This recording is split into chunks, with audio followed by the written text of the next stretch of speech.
Kemudian, pada hari itu di kediaman Naga Putih, senior Sang Wong yang bernama Yang Jin pun telah datang mengunjungi Sang Wong. "Sang Wong, bagaimana keadaanmu? Katanya kau tak sadarkan diri di rumah makan," tanya Yang Jin ke Sang Wong. "Aku sudah baikan," jawab Sang Wong sembari tertawa canggung ke Yang Jin. "Tidak separah itu sampai kau perlu menjenguk aku," lanjut ucap Sang Wong. "Tentu saja aku harus menjenguk. Aku langsung lari ke sini setelah mendengar kabar dari ayahmu. Berandal ini kok bisa membaik semudah ini?" pikir juga Yang Jin setelah melihat kondisi Sang Wong. "Kayaknya kau habis latihan bela diri apa tidak apa-apa? Kau tidak merasa ingin pingsan?" lanjut ucap Yang Jin sembari bertanya ke Sang Wong. "Aku sudah sembuh," jawab singkat Sang Wong. "Apa?" sahut Yang Jin yang seketika sangat terkejut setelah mendengar jawaban Sang Wong. "Aku sudah sembuh total," lanjut ucap Sang Wong ke Yang Jin dengan ekspresi yang gembira. Kau bicara apa sih? Kau sudah sembuh? Kau sudah tidak mimpi buruk lagi?" ucap lagi Yang Jin ke Sang Wong seakan tidak percaya akan hal itu.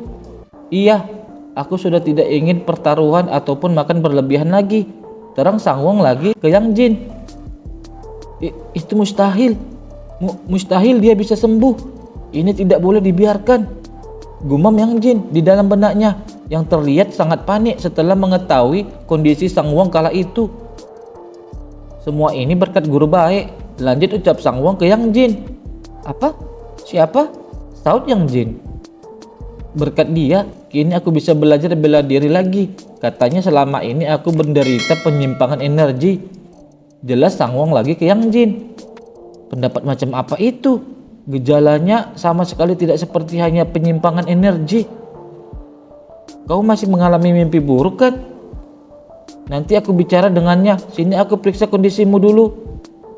Pertaruhan, minum-minum, gunakan semuanya untuk menghancurkan Gyo Sang Wong." Semua kata-kata itu tiba-tiba berkecamuk di dalam benaknya Yang Jin kala itu setelah mengetahui benar bahwa Sang Wong sudah baik-baik saja.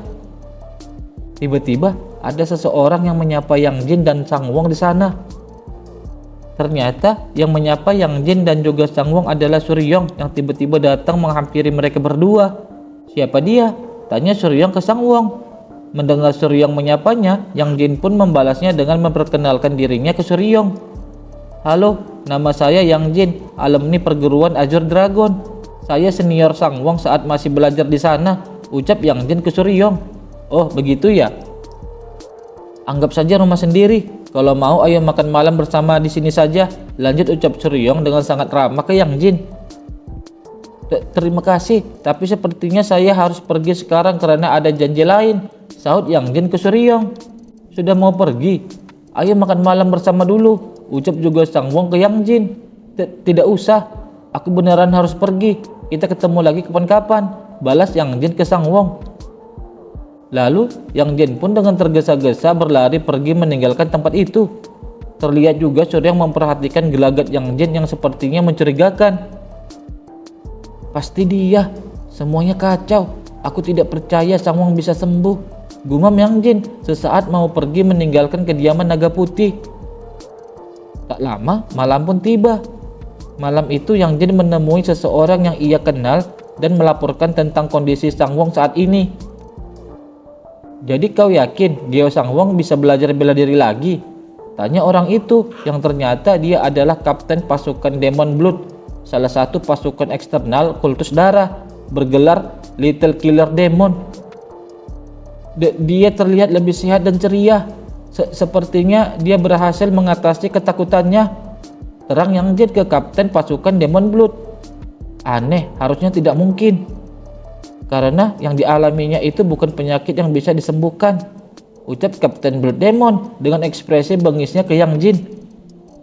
Baik Suryong yang menyembuhkannya," kata Gyo Sang Wong. "Baik Suryong menyembuhkan penyimpangan energinya," jelas Yang Jin lagi ke Kapten Blood Demon.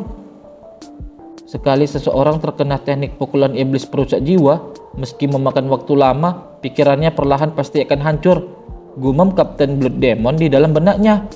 "Baik Suryong, lagi-lagi aku mendengar nama itu," sahut Kapten Blood Demon.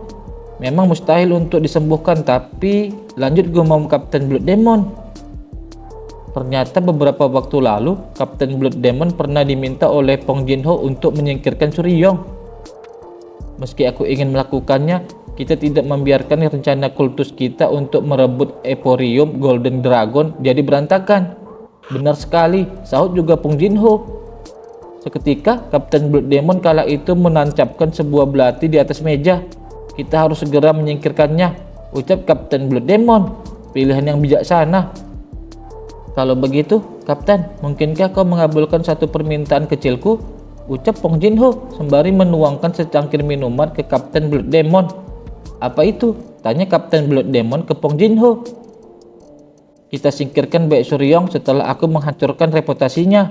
Lalu, biarkan aku yang mengakhirinya dengan tanganku sendiri. Ucap Pong Jinho tentang keinginannya. Kemudian, waktu pun berlalu. Terlihat Pong Jinho telah meninggalkan Kapten Blood Demon. Kultus darah memberikan perhatian ekstra pada 5 perguruan besar murim. Pong Jinho adalah orang yang terpilih untuk mengambil ahli perguruan Azure Dragon.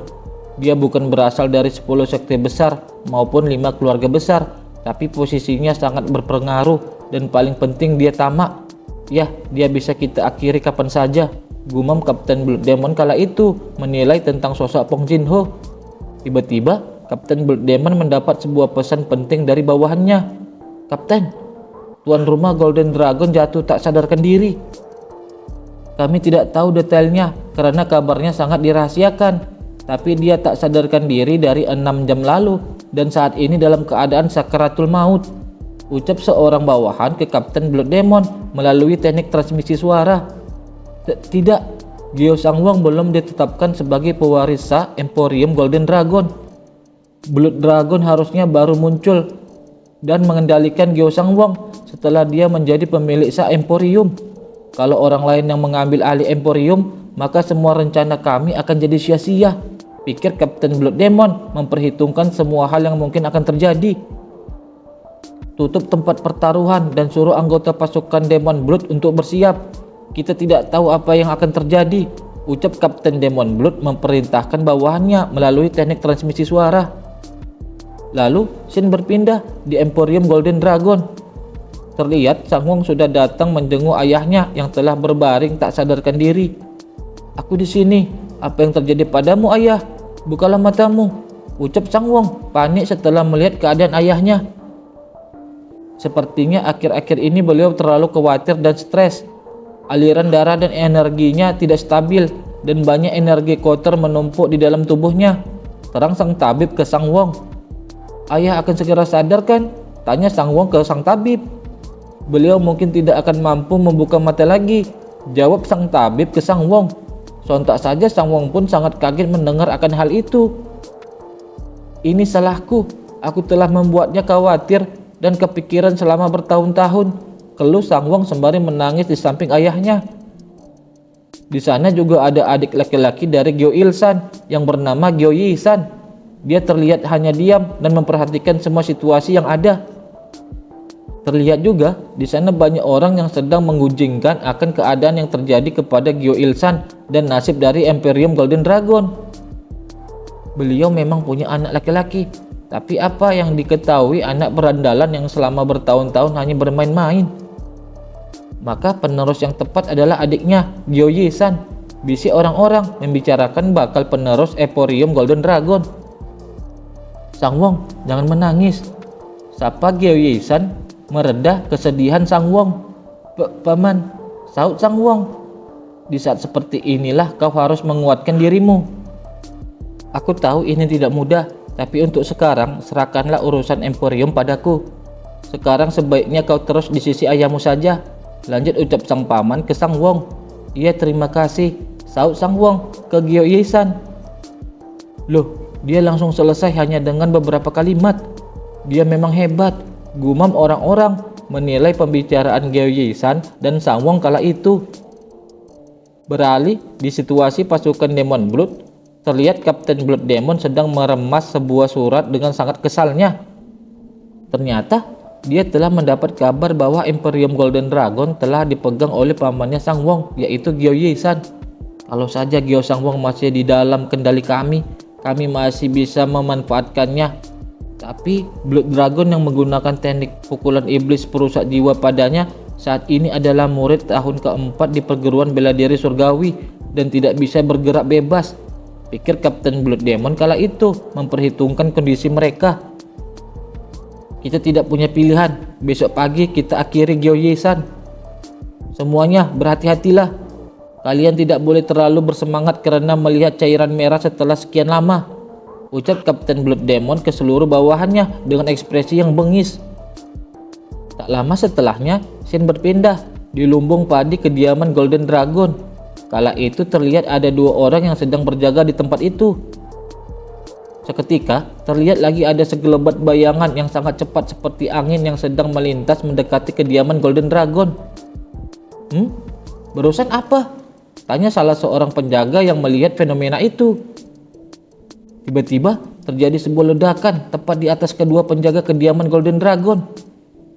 Kemudian terjadilah kebakaran yang cukup besar di sana yang membuat orang-orang di sana menjadi sangat panik. Ternyata kebakaran itu hanya sebagai peralihan perhatian trik dari para pasukan Demon Blood agar bisa leluasa menyerang dan memasuki kediaman Golden Dragon dengan mudah. Lalu terlihat kapten pasukan Blood Demon telah memasuki kediaman Golden Dragon itu bersama pasukannya. Tak lama mereka pun menemukan tempat di mana Gyeoye-san berada. Dengan cepat mereka pun menghampiri atap kediaman Gyeoye-san berada. Kecepatan para pasukan Blood Demon itu seperti angin, dan kemudian mereka semua memasuki tempat itu. Tetapi alangkah terkejutnya mereka tatkala memasuki tempat itu, yang menurut perhitungan mereka di sana ada Gyeoye-san, tetapi ternyata tempat itu kosong. Tiba-tiba nyala api penerangan di sana dengan serempak menyala secara bersamaan. Seketika terlihat sudah banyak pasukan yang telah menyergap para pasukan dari Blood Demon itu. Kalian kesini mau menghabisi aku, ucap seseorang ke Kapten Blood Demon. Ternyata suara itu dari Gyeoye-san yang berdiri dengan santainya sembari memperhatikan sang kapten pasukan Blood Demon. Gyeoye-san, kau sudah menduga kami akan datang? Tanya kapten pasukan Blood Demon ke Gyeoye-san. Tentu saja, aku juga tahu kalian ingin menghabisiku dan trik apa yang kalian gunakan. Dan ucap Gyeoye-san, tetapi ia telah membuka sesuatu dari wajahnya. Aku juga tahu kalau kalian berasal dari kultus darah. Lanjut ucap Suryong melalui teknik transmisi suara ke Kapten Blood Demon. Ternyata yang selama ini menjadi Gyeoye-san adalah Suryong yang telah menantikan kedatangan pasukan dari kultus darah. Apa kau baik Suryong? Seberapa banyak yang kau ketahui?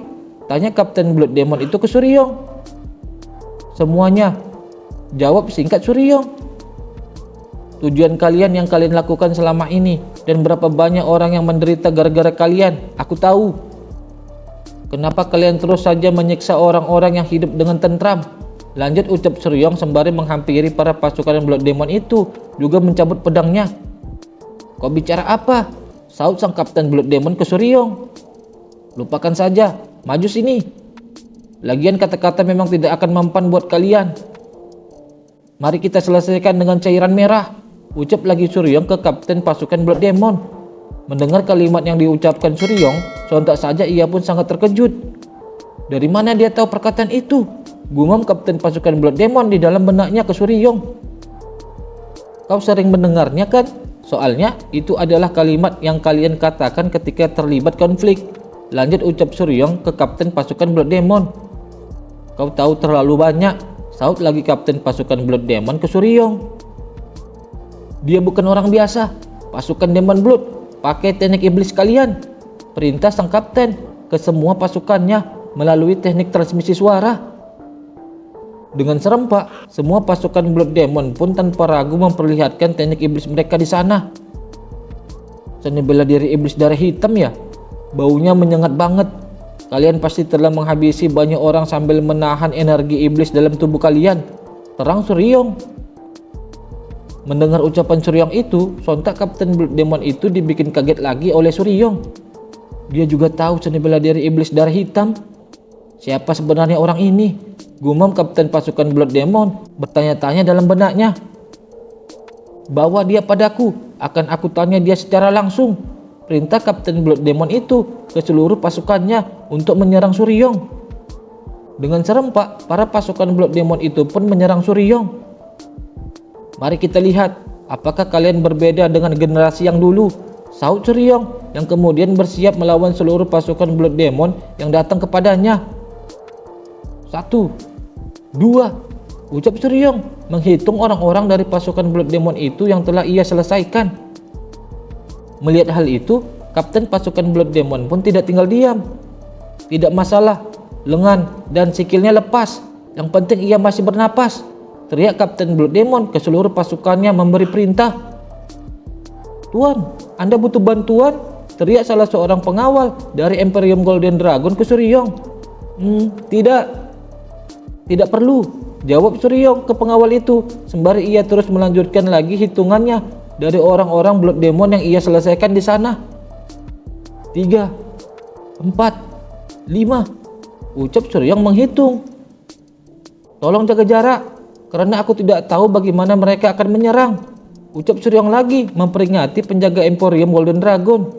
Baik, sahut penjaga itu mematuhi Suryong. Semuanya, keluarkanlah seluruh kemampuan seni bela diri iblis kalian, perintah sang kapten ke bawahannya. Mendengar perintah itu, sontak saja dengan serempak seluruh pasukan Blood Demon itu mengeluarkan seluruh kemampuan mereka tanpa ditahan-tahan lagi. Seketika, terjadi perubahan kepada tubuh para pasukan Blood Demon itu, juga diselimuti dengan kabut yang beracun. Menyadari akan hal itu, semua pasukan penjaga dari Imperium Golden Dragon pun berhamburan menyelamatkan diri mereka. Setelahnya, terlihat dari balik tembok kediaman itu sebuah gejolak energi hitam yang sangat pekat. Energi kegelapan itu pun membuat semua penerangan yang ada di sana dengan serempak pun padam. Sehingga terlihat di dalam kegelapan itu sebuah ilusi kerangka yang menyeramkan yang tercipta dari energi kekuatan para pasukan Blood Demon yang telah berubah disebabkan teknik iblis mereka. Setelah menyaksikan kartu as kami, sebaiknya kau bersiap untuk berakhir, ucap sang Kapten Blood Demon itu ke Suryong. Tetapi tiba-tiba Kapten Blood Demon itu juga melihat sebuah energi kemerahan keluar dari tubuh Suryong.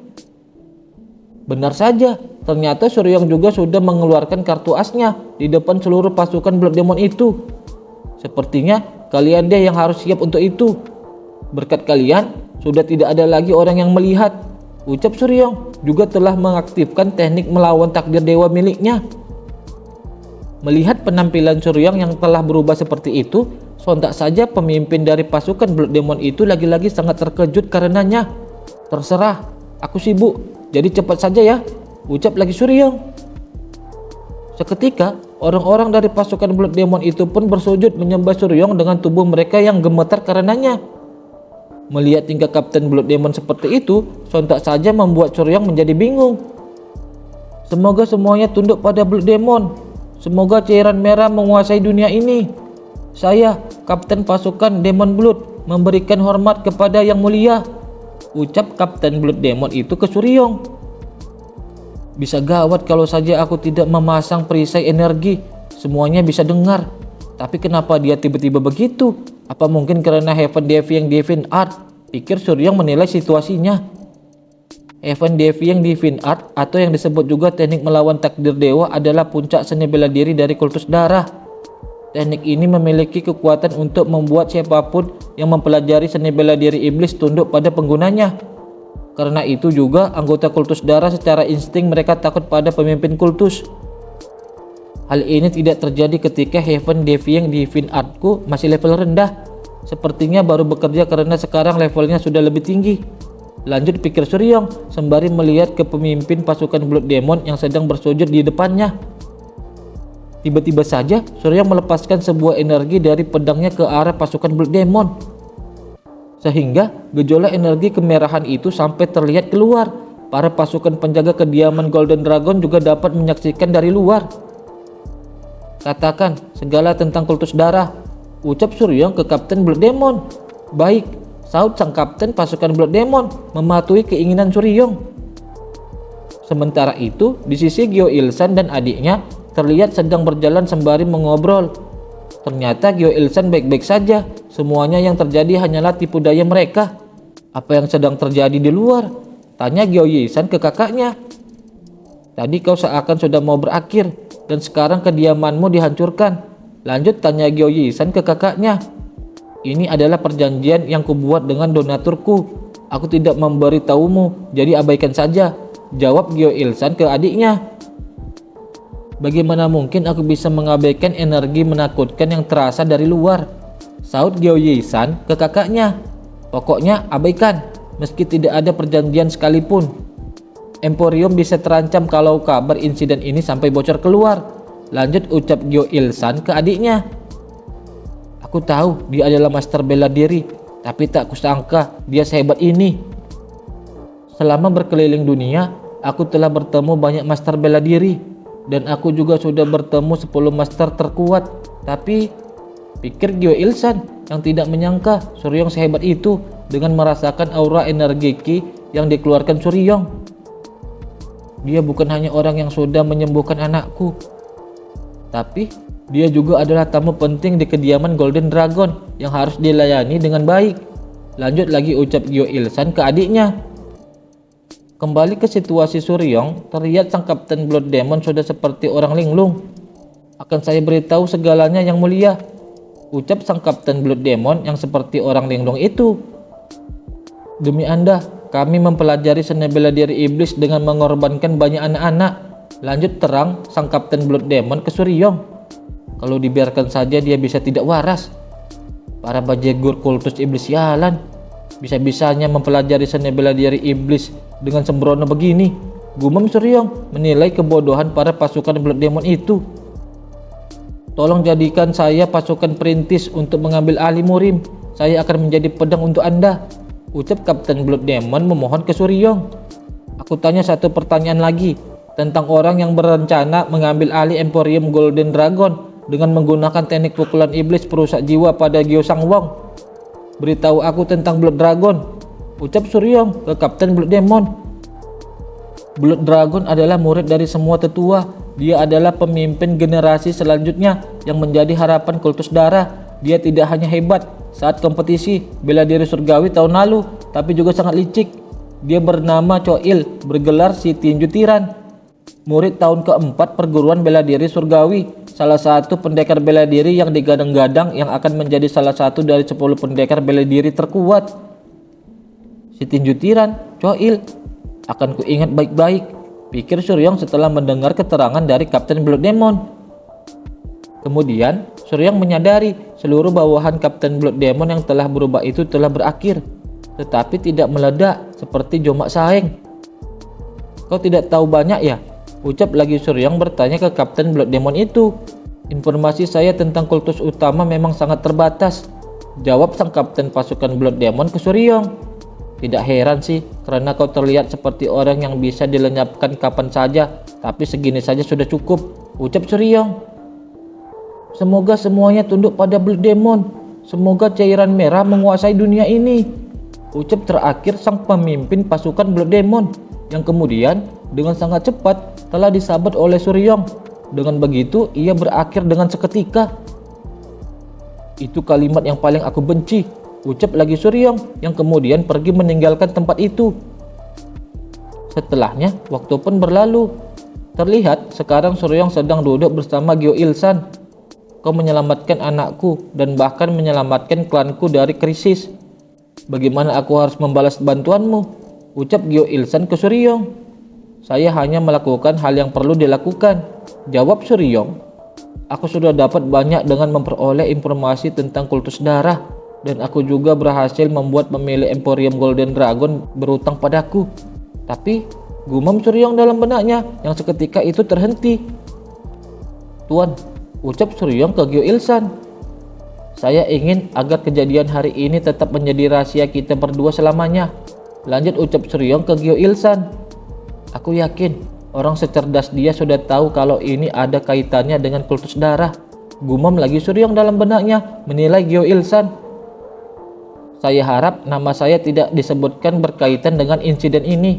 Lanjut lagi ucap Suryong ke Gyo Ilsan. Tentu saja, aku memang seorang pembisnis, tapi aku orang yang loyal.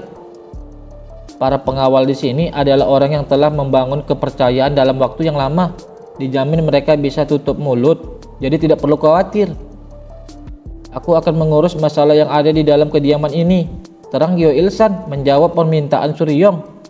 Orang-orang kultus darah belum boleh tahu tentang aku, karena dia sudah berjanji aku akan mempercayainya, gumam lagi Suryong dalam benaknya. Kalau begitu saya percaya pada Anda. Bagaimana dengan yang saya minta sebelumnya? Ucap Suryong sembari bertanya ke Gyo Ilsan. Ini, aku mengerahkan semua pemburu falcon di kota ini dan berhasil menangkap merpati yang kau sebutkan, jawab Gyo Ilsan ke Suryong. Bagus, dengan ini aku berhasil mencegah informasi disampaikan pada kultus darah, pikir Suryong dalam benaknya. Dan aku tidak baca isinya, jadi tenang saja, lanjut ucap Gyo Ilsan ke Suryong. Terima kasih, boleh saya baca di sini? Tanya Suryong ke Gyo Ilsan. Tentu, jawab Gyo Ilsan. Setelahnya, Suryong pun telah selesai dengan urusannya dan akan pergi meninggalkan tempat itu. Guru baik, aku seorang pembisnis, ucap Gyo Ilsan tiba-tiba ke Suryong. Maaf, iya saya tahu, saut Suryong bingung ke Gyo Ilsan. Terlepas dari aku telah berhutang padamu sebagai pemilik Emporium Golden Dragon, aku ingin berinvestasi padamu, ungkap Gyo Ilsan mengutarakan niatnya ke Suryong.